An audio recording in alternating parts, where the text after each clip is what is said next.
This is Hidden Killers Week in Review. A look back at the most prolific stories of the week. This is the Hidden Killers podcast with Tony Brueski. Featuring former FBI Special Agent and Chief of the Counterintelligence Behavioral Analysis Program, Robin Dreeke.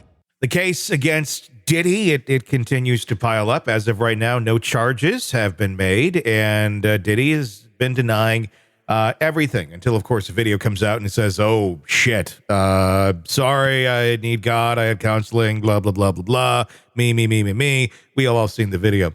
But let's go back before all of this. Let's go all the way back to 1996, the murder of Tupac Shakur. At that point in time, there was the East Coast, West Coast rivalry going on between Bad Boy Records and Death Row Records.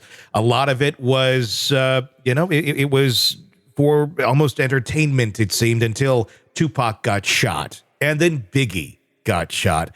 And the rumor had always been, well, it was, somehow some sort of hit was ordered back and forth.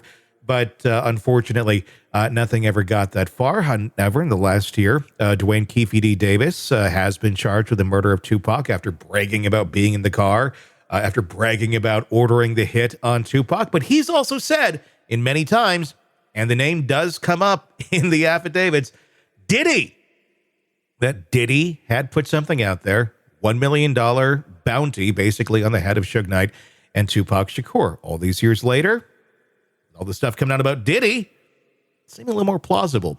Robin Dreeke, retired FBI Special Agent, Chief of the Counterintelligence Behavioral Analysis Program. Are we going to see something here? Is this just kind of another, we're poking old news, or is this a revival of that idea that maybe Diddy did, in fact, have a hand at the murder of Tupac and the possible assassination of Suge Knight as well? Got a lot more smoke in this big forest fire, don't we? Mm-hmm. And therein lies the challenge. More smoke. And we know it's a forest fire, but we can't seem to keep snuffing it out. And I think one of the challenges that they're going to have on this one is what the challenge has been the entire time, is getting people, one, that are credible, having gang members tell a jury that they did something, okay, and even getting multiple gang.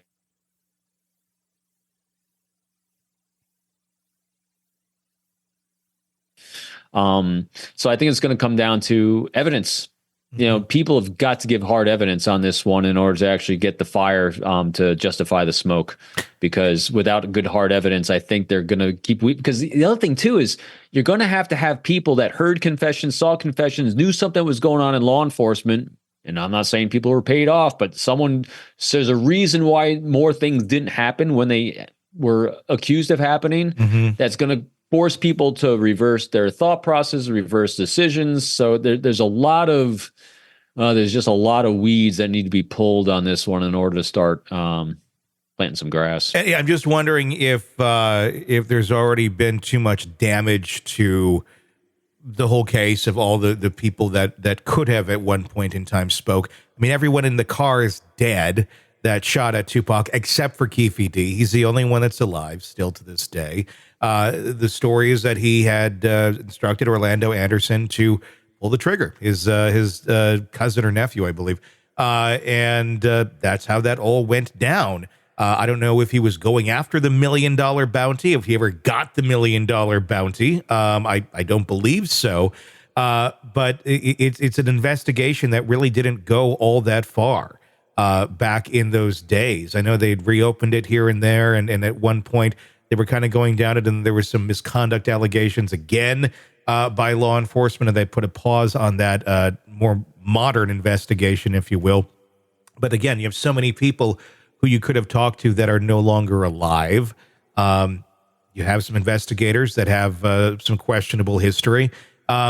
Is there just too much, we're talking about smoke, but is there too much mud in the water here to ever really get an answer? Or do we already know the answer that we know who shot, but we don't necessarily know where that came from? And are we ever going to connect those dots back to Diddy other than Keefe D saying, yeah, I did it because of this? So I have a guess.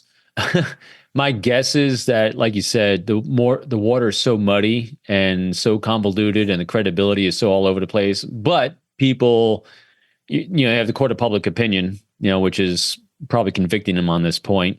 But what I've seen in past in situations like this, in cases like this, is I think we're going to probably see some money laundering charges or something financial here. Because when you have a convoluted case where you have a potential murder charge and things like that, and you have this kind of evidence and this kind of a shaky credibility, generally there's a lot of other things going sideways in someone's life. And since you're dealing with a lot of money, a lot of people, and if you're talking claims of having payoffs and hits and things like that, that takes money laundering. To let those things happen. So I'm guessing that they're not just focusing on all the smoke around the assassination potentials here that happened and the murders, but they're going to focus on more hard evidence that'll be easier to track and uncover, I think, on the money side. If we can find that, I think that's probably the only path we have. If we can find a path of money from Diddy to Keefe D or to someone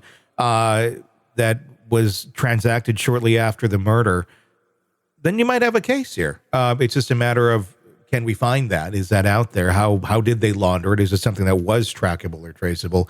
I mean, speak to that. I mean, are there that many years ago? We're talking almost 30 years ago now. It's going to take people. Yeah. And I think at this point, since the house of cards is crumbling a little bit and people are talking, what they're doing is they're getting a little nugget here. And so what's really good is even a nugget from a former gang member or a gang member about how they got this or where it was dropped or who said this. It takes a while to kind of piece all those things together. But what's good on that is the credibility of the gang member doesn't even matter for the jury. It's like, all right, here's the money flow. And so, yeah, it happened a while ago, but remember, arcs of behavior don't just stop.